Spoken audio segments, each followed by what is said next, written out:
Perkhidmatan awam ni, kalau di negara kita ni dia berbeza sedikit berbanding negara-negara lain. Kerana dari segi sejarahnya, perkara 153 dalam Perlembagaan Persekutuan itu menyebut dikatakan sebagai kedudukan istimewa orang Melayu. Antaranya ialah untuk dapat reservation of quota kata di dalam perkhidmatan awam. Ini di zaman-zaman yang lampau, bagaimana nak membantu orang Melayu itu keluar daripada belenggu kemiskinan. Jadi mereka ni diambil bekerja di dalam sektor awam. Jadi ramailah orang Melayu yang dulunya miskin, kemudian yang menjadi yang disebut sebagai golongan pertengahan ataupun middle class. Jadi ini sebagai salah satu usaha kerajaan kita pada masa-masa yang lalu, bagaimana nak meningkatkan taraf hidup orang Melayu sebagai kaum pribumi di negara ini. Jadi kerana itu perkhidmatan awam di negara kita ni kalau dilihat pun sebagian besarnya terdiri daripada orang Melayu dan bumi putera. Ya.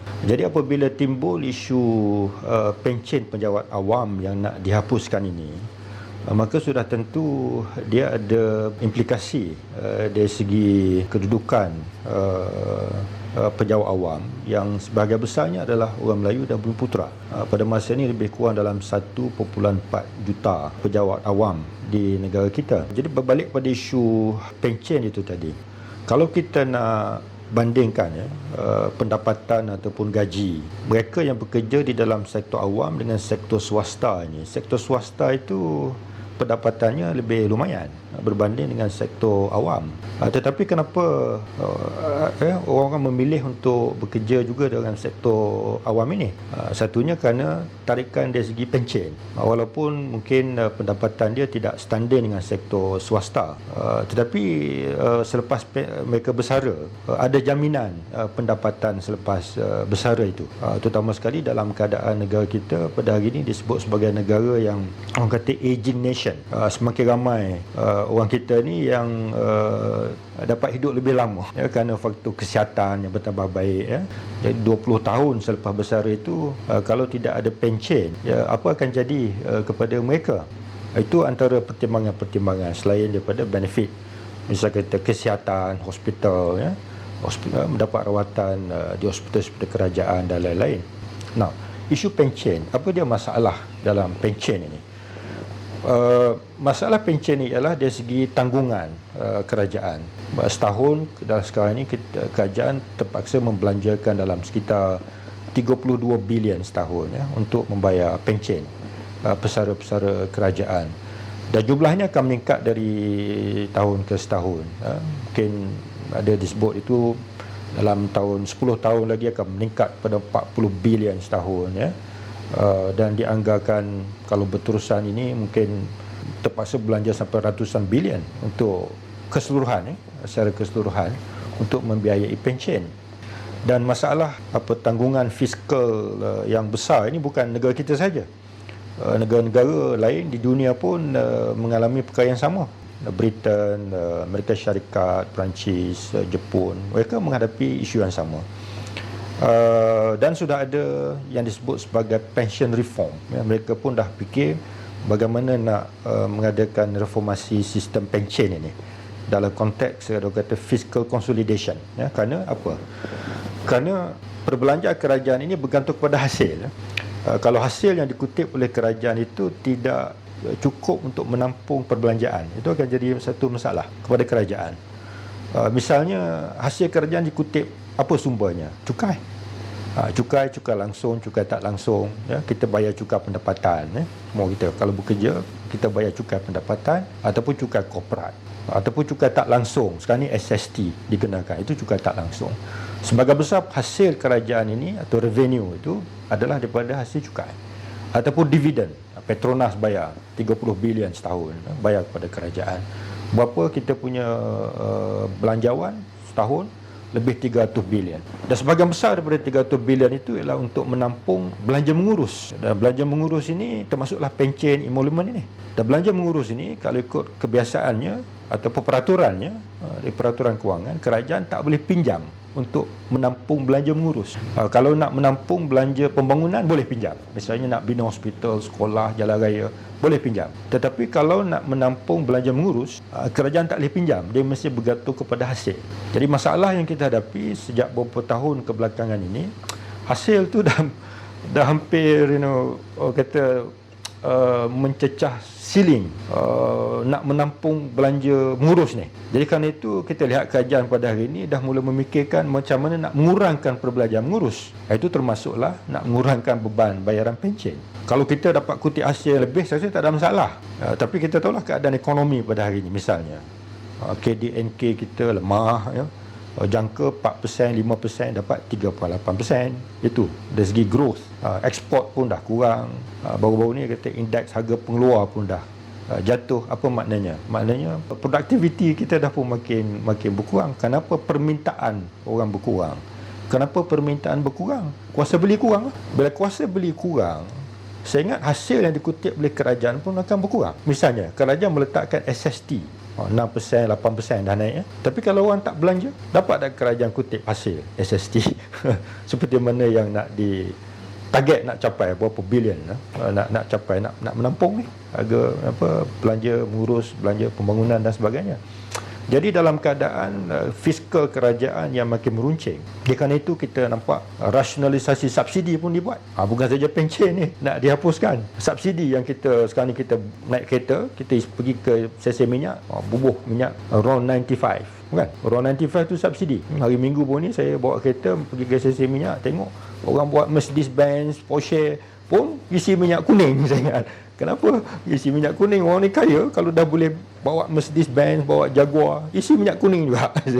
Jadi kerajaan kata nak dirasionalisasikan subsidi itu. Mungkin sebahagian besar rakyat tak akan dapat subsidi lagi selepas ini. Kita tak tahu, ini pun belum dijelaskan. Siapa dapat, siapa tak dapat subsidi, belum lagi dijelaskan oleh kerajaan. Subsidi bersasar itu nak beri kepada siapa. Jadi gambaran keseluruhan dari segi orang kata kedudukan fiskal negara yang agak beruncing, dan sudah pasti kerajaan tak nak satu ketika nanti dia terpaksa berhutang nak bayar gaji. Tak boleh. Peraturan kewangan tak boleh. Dia mesti kalau nak bayar gaji, bayar pencen ini mesti bergantung kepada hasil. Jadi itulah, saya ingat masalah pencen itu nak dihapuskan untuk pengambilan baru. Mana-mana yang dah menerima pencen ni, dia akan menerima pencen sampai akhir. Itu yang saya faham lah. Saya tak tahulah kok kerajaan selepas ni nak pindah perlembagaan. Tak tahulah. Mana kalau yang dah terima pencen pun dia tak akan terima pencen, tu saya tak tahu. Itu isunya sekarang kerana tidak ada penjelasan yang orang kata komprehensif. Kata nak hapuskan pencen, pengambilan baru bermula bulan Februari ni dah tak ada pencen dah masuk duit dalam KWSP. Tetapi apa pakej keseluruhannya itu belum dijelaskan lagi oleh kerajaan. Saya ingat penjawat-penjawat awam dia nak tahu ni apa pakej keseluruhannya selepas sistem pencen itu dihapuskan. Yang mengganti sistem pencen ini adakah lebih baik ataupun kurang baik daripada sistem yang ada pada hari ini. Sekarang itu kerajaanlah kena jelaskan. Ya, bagaimana nak mengemukakan satu sistem yang baru, dan sistem yang baru ini mestilah yang disebutkan tadi mengurangkan bebanan fiskal kerajaan, dan pada masa yang sama dia tidaklah menjejaskan kebajikan kaki tangan awam, ya. Kerana saya sebutkan tadi, kaki tangan awam ni bagi saya mereka ni some sort of national service, ya. Kerana kalau nak dibandingkan dengan swasta, lebih baik mereka bekerja dalam sektor orang kata swasta yang boleh menawarkan pendapatan yang lebih lumayan, ya. Jadi ada kesan juga pada perkhidmatan awam selepas ini. Misalnya adakah graduate yang baru habis kata belajar di universiti misalnya, mereka ni tertarik ke tidak nak masuk di dalam perkhidmatan awam. Misalnya guru-guru. Sekarang ni yang saya diberitahu, guru-guru ni antara profession pilihan, graduan-graduan yang orang kata mendapat kelulusan yang cemerlang, misalnya di peringkat lepasan SPM, STPM, mereka berminat nak ambil kursus pendidikan. Kenapa itu tadilah, kerana package gaji dan juga pencen yang bagi mereka menarik. Ada orang kata time based promotion dan sebagainya dalam sistem kerajaan pada hari ini, plus pencen. Jadi dalam sektor pendidikan kita dapat guru-guru yang berkualiti lah, kerana yang nak menyertai sistem perkhidmatan kerajaan ini, pelajar-pelajar yang lulus dengan cemerlang. Tetapi selepas ini adakah pelajar-pelajar yang lulus dengan cemerlang ini akan menjadikan perkhidmatan kerajaan ini sebagai satu profession pilihan mereka? Doktor misalnya, ataupun nurses, ataupun polis. Ini servis yang penting. Saya ingat sebahagian besar kekitangan kerajaan ini terdiri daripada inilah perkhidmatan guru, kesihatan dan juga keselamatan. Ini saya ingat jumlahnya tu dah mencecah, kalau tak 1 juta pun mungkin lebih 1 juta tu ini yang berkhidmat dalam dalam kerajaan pada hari ini. Jadi tanpa sistem pencen ni, adakah mereka berminat untuk menyertai perkhidmatan kerajaan, dan adakah kerajaan akan mendapat kaki tangan yang berkualiti untuk masuk berkhidmat dalam perkhidmatan kerajaan. Jadi saya fikir kerana itu kerajaan mesti memikirkan alternatifnya apa. Katalah sistem pencen ni tak boleh elak. Maknanya kena beralih daripada sistem pencen kepada satu sistem yang lain. Yang dibuat di negara-negara lain ialah macam sistem retirement saving, simpanan persaraan.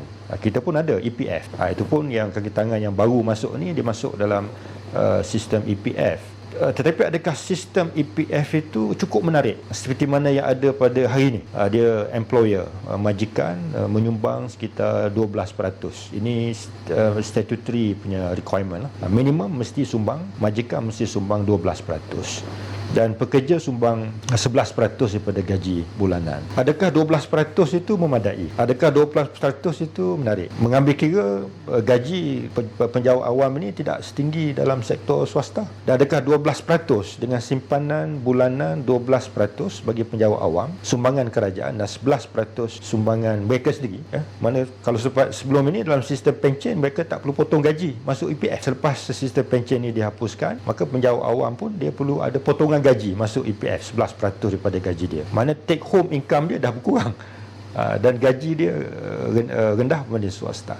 Adakah kerajaan nak menaikkan gaji ataupun kerajaan nak menambah sumbangan kerajaan melebihi minimum statutory requirement? Misalnya daripada 12%, adakah kerajaan nak bayar 20% misalnya? Di UK saya lihat kerajaan untuk civil servant dia pun menggunakan sistem simpanan persaraan ini, ada contribution daripada kerajaan sampai 20 ke 30% sumbangan kerajaan. Adakah kerajaan kita nak menaikkan? Kalau kata bayar EPF ni, saya tak tahulah yang bulan 2 ni berapa sumbangan kerajaan? 12%? Kalau 12% macam tak berapa menarik lah.